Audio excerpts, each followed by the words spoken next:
I am fairly convinced that abductions happen. I would not say I'm 100% convinced. I would not say I'm 100% convinced about anything until I get to see the proof with my own eyes. And I'm not a fan of throwing away mountains and mountains and mountains of data in the name of it's all my labs. That to me is just not sensible, and it's kind of ridiculous, frankly. The point I'm trying to make in this video is that I'm very concerned about the various factions within the UFO community that are, in my opinion, overly prone to propping up narratives, getting emotionally committed to those narratives, and consequently interpreting all of the UFO data in a very biased way so that their narrative is not challenged. And I see this a lot. What I would much more prefer is that if the UFO community would look at various possibilities and give weight to various possibilities and say, I don't know which possibility is true, but this one could be, that one could be, and also that one could be. I don't see that enough in the UFO community. People seem to become too committed to, for example, it's all love and light, or it's all evil, whereas I think they should be, maybe there's various factions. Maybe we just don't know. Could be either of the two. I don't see that enough, and I think that's a problem. I think that's a problem. And I'm going to tell you right now, as we passage into a post-disclosure world, I actually hope that the population of the world takes a much more objective stab at the UFO subject than the UFO community. And I'm sad to say that. Now, for those that say, for example, that this presence hasn't started any wars, they haven't been blowing up aircraft carriers, they're still allowing humanity to breathe the free air of Earth and so forth, that is objective. And that is a fact, and I respect that. But you can't use that to squash all nuance simply because nuance threatens your narrative. Because there is still the contactee phenomenon where people have contact with this presence in a way that was not solicited. And we have to recognize that. Now, like I said, I'm not 100% it's happening, but there is strong evidence that it is in my perspective. And so there's a good debate on whether that is hostility or not. Because, for example, as someone said on Twitter, if we were to tag a polar bear, an endangered polar bear, to study it in order to try to save the polar bear from extinction, is that hostile? And I would say that's a good point. So what is and isn't hostility is open to interpretation. On the other hand, I would argue that if we take an animal and put it into captivity or for a while, even if we're looking out for its good, that's still a challenge or a threat to its sovereignty. And I think that's a less subjective stance if we assume that they have a right to sovereignty. So this is the kind of nuance that I think is so sorely missing from the UFO discussion when it comes to various factions within the UFO community that are just so committed to their narrative. I don't think it's a good thing to be so committed to a narrative.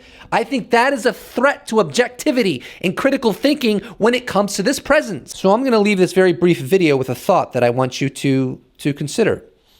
It's one thing to have an opinion about why the presence is here, what their agenda is, what their morals are, what their philosophies are. If you have an opinion on that, that is totally awesome. In my assessment, the danger comes when we start creating the gospel, right? This guru has their gospel. This UFO guru over there has her gospel. And it's like, why are you having a gospel? We don't even have open contact. We don't even have open contact, open communication, and you're talking about a gospel? And I know what the rebuttal is going to be. Well, we do CE5, man. We commune with the phenomena. We know, bro. We know. No, you do not know. No, you do not. That is not knowledge. Those are little experiences that you have when the presence in a very limited fashion makes itself known to you. That is, by definition, limited. It is not expansive. It is not bulletproof.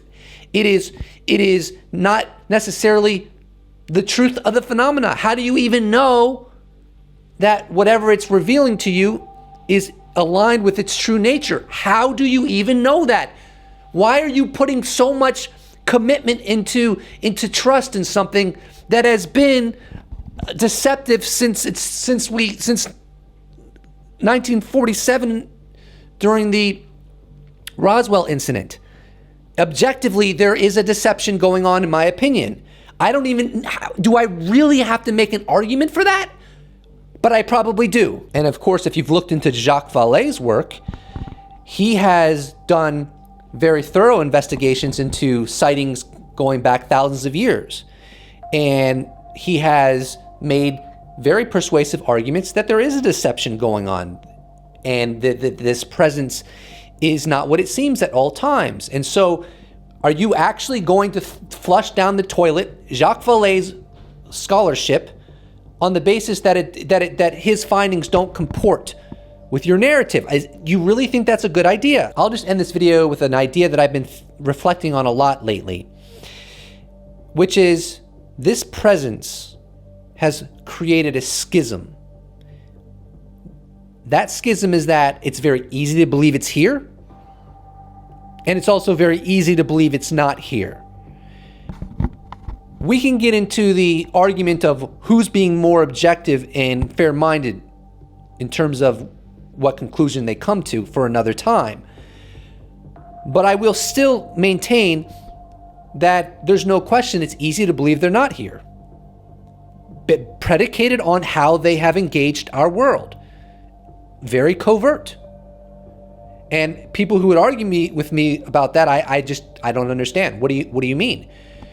I think that the best forensic data for this phenomenon is in the hands of governments.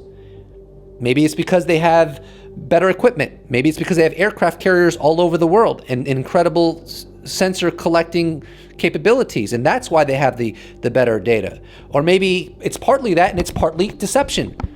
The phenomenon knows that the governments will not spill the beans, but the civilians will. The rest of the population will. If a flying saucer were to fly over a bunch of, let's say, the Super Bowl, no one's covering that up. It's going to be on the news. On the other hand, if a Tic Tac enters the highly restricted airspace of a battle carrier strike group, we probably won't see it. And you know what led to us seeing a snippet of it? Luis Elizondo resigning from the Department of Defense in 2017, and other people higher up bending the rules to get those videos released for the greater good of humanity. As we passage into a post-disclosure world, the UFO narratives will begin to fall. To replace them will be a worldwide effort striving to understand what the heck is going on with more scrutiny and objectivity than ever before. Data will become king. Gospels will die. Let the data speak for itself. My name is UFO Jesus, or Ryan Robbins, whatever you fancy. See you in the next episode.